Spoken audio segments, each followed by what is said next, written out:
back.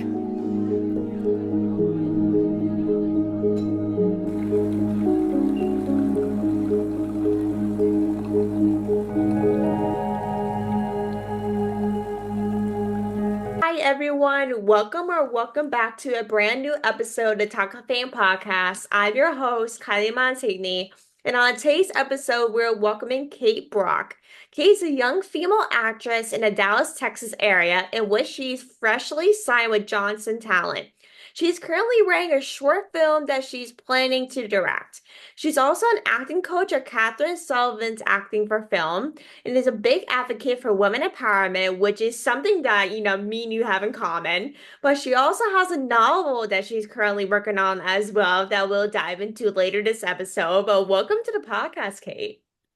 Hi, I'm so happy to be here.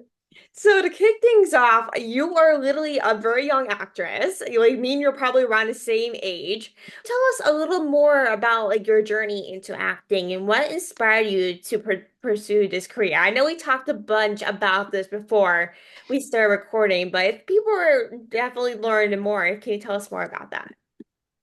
Yeah, for sure. I was inspired when I was little. I've always been a storyteller. That's something that I've always loved. I've always loved being involved in the story. And I think I'm very passionate about using my imagination for things. It Mhm. helps me through everyday life. I just started finding when I was little, I used it all the time for getting through things, friendships breaking apart. My imagination was kind of always there. I think I was always really independent. So Oh, I, y'all. yeah, right. Yeah. So I started in public school when I was younger. I transitioned around eighth grade. And COVID hit when I was around sixth grade, which is crazy to think that it happened. For me, that was like a really long time ago, but I know for a lot of people that was more recent. So Yeah. Like I that's started crazy. online school when I was in sixth grade, and that was but like I think a year or two before the pandemic, I believe.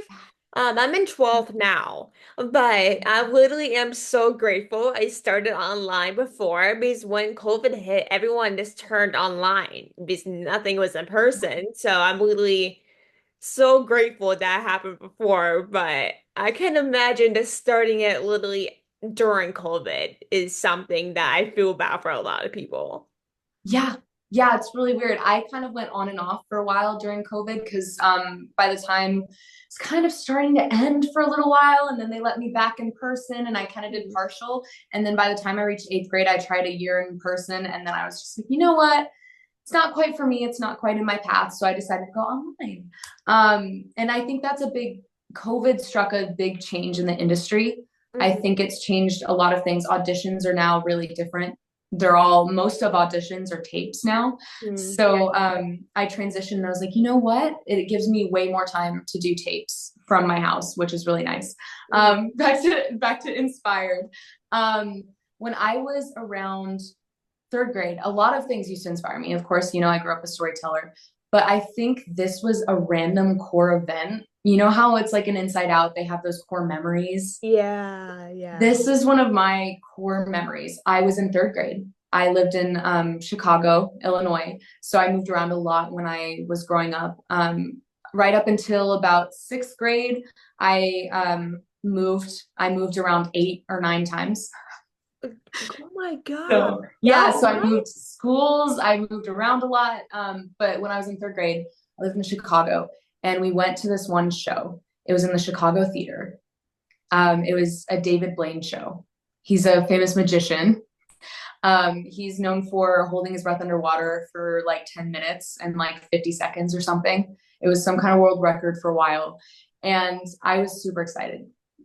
I did theater back then. And I remember we were at the show and it came time he was trying to call up a volunteer and my little hand just shot right up and I was like back in the crowd, so I wasn't in one of like the first couple rows. I There was like no chance. I was kind of near the aisle but not really.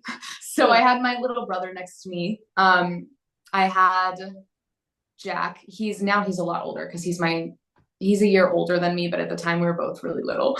And I remember he wanted to be a magician. That was his thing back then. And he was pointing at me because we were super close and he knew that I loved being on stage and everything. He pointed at me, and for whatever reason, by whatever luck, he called on me from the stage and the camera came across to me and I went up on there and I just remember the feeling that I got.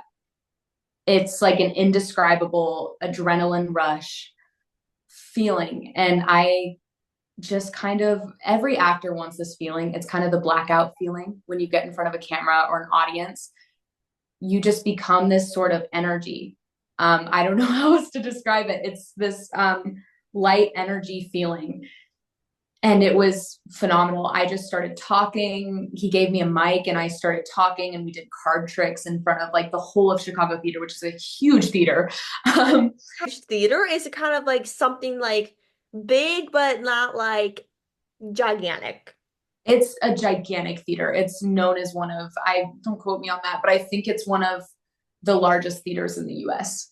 Oh, So oh it's my like God, you're so Chicago lucky City. then. I was very lucky. He had a young daughter. So I think for some extent he reminded me of her. And I remember afterwards, he didn't post much. He went on a tour. So he was touring. He didn't post many pictures, but he posted a picture of me and him in front of the audience. That was the one Oh he my chose to God, post back that's so then. It's cool. gone now, but if I like send it over to you, you would see it. It's like one of my earliest posts on my Instagram was a screenshot from that.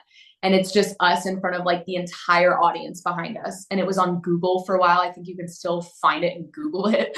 Um, and I remember he took me backstage after and had me meet all the people back there. And he signed a bunch of cards for our whole family. And he took extra time with us. And that was when I think, too, I realized that I could really do it and that it was a possibility. That it seems like it's such a, the film world seems like such a mystery, especially coming in. It's like, oh, there's little to no chance that I'm going to make it or actually be able to do something. And that was when I think one of the times I realized that I could do it and I could be happy doing it. And I became obsessed with it ever since. Like, I'm like so surprised that he literally took that much time for you guys literally after. Like, not a lot of people, especially Mhm. celebrities, for Right. Yeah. example, that take that much time. Maybe it like it's a meet and greet or something, then it's maybe a different story. But to invite you guys backstage and spend a lot of time with you guys, besides you going on stage, like not a lot of people do that. It's very rare. Yeah. He was very kind. I know there's some kind of news about him now. I don't know much about it, but back then he's so kind, genuinely.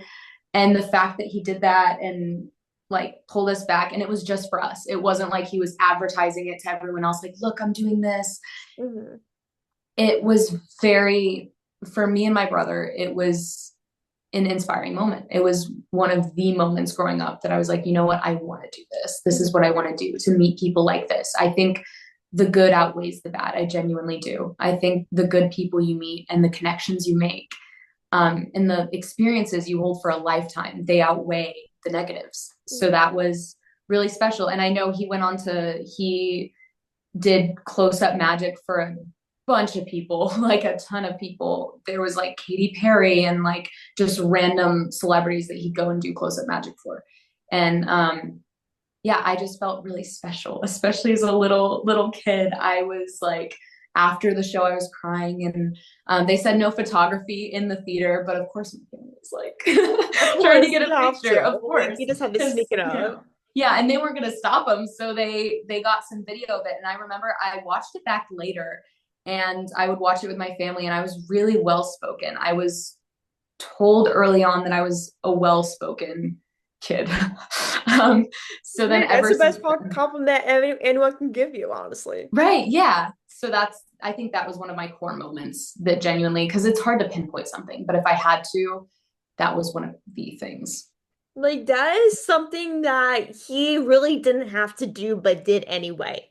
Because Yeah, if he had, like usually with parents are celebrities, they're like, oh my gosh, this person's probably around the same age as my son or daughter. Like, let's bring up a, because they usually picture the people they bring up on stage are similar to their kids as their kids. So they're like, if this were right. my Yeah. kid, I will bring them up on stage and make them feel special and hang out with them for like a couple minutes after.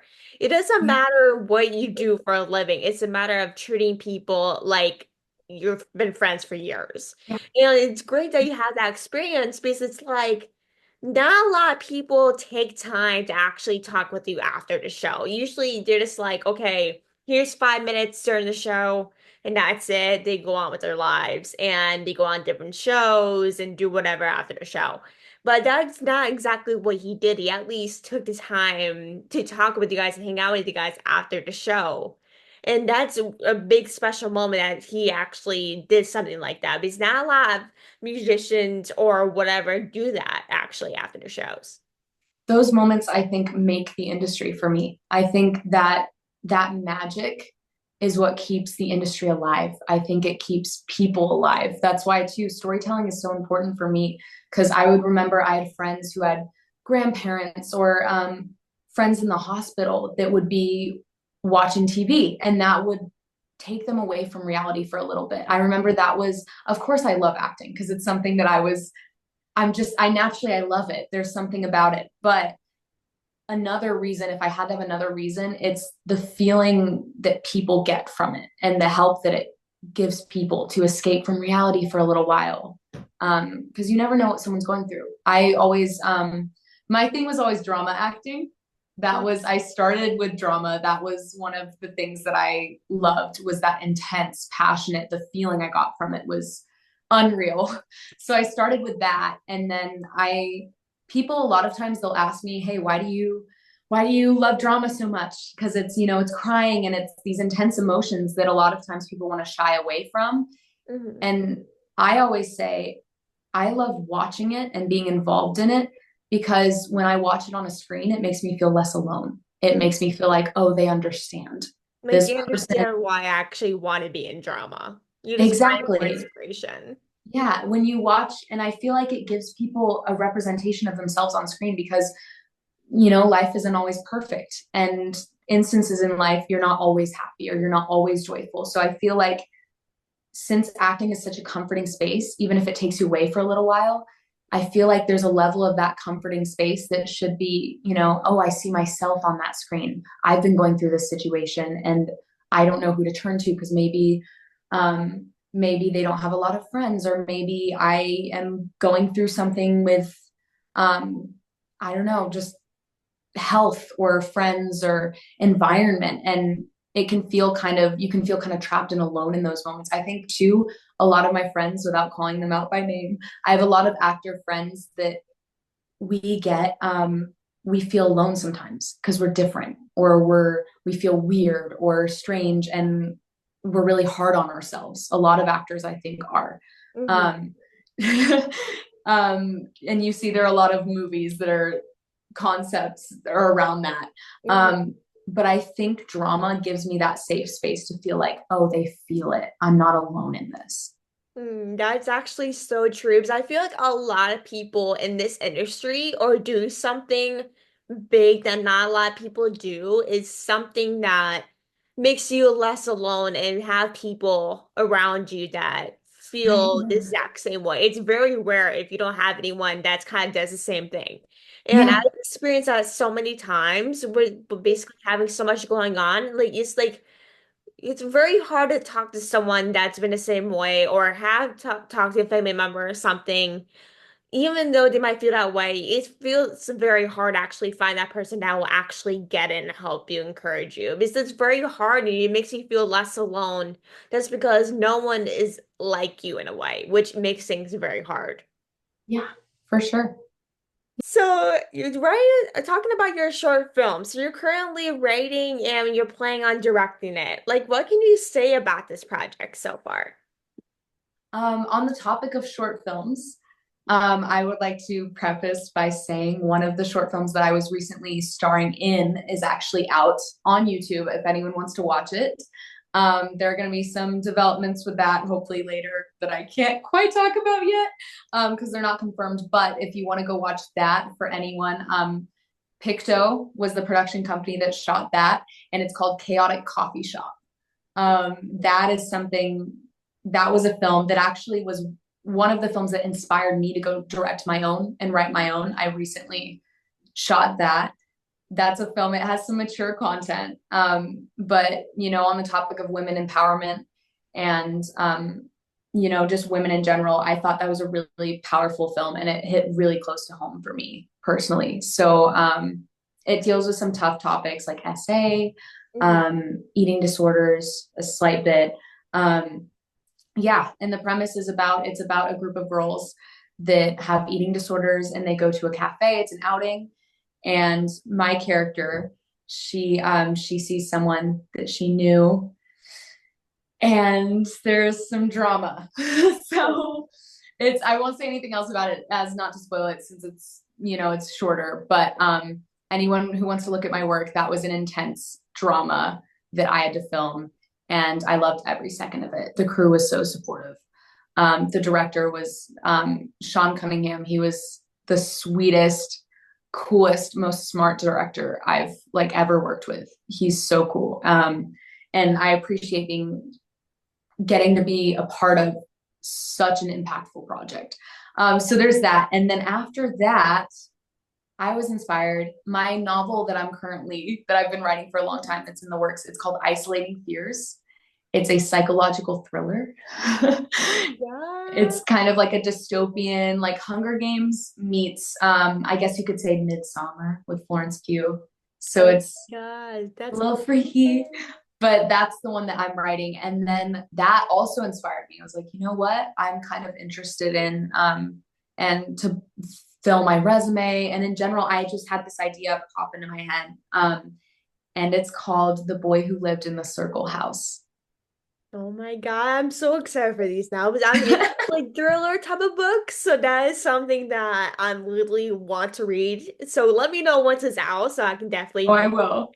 I because that's definitely something will. that I literally probably will become obsessed with, probably because I'm a big book person. So that is something that, I mean, who doesn't like books? I mean, Yeah, this is for about sure.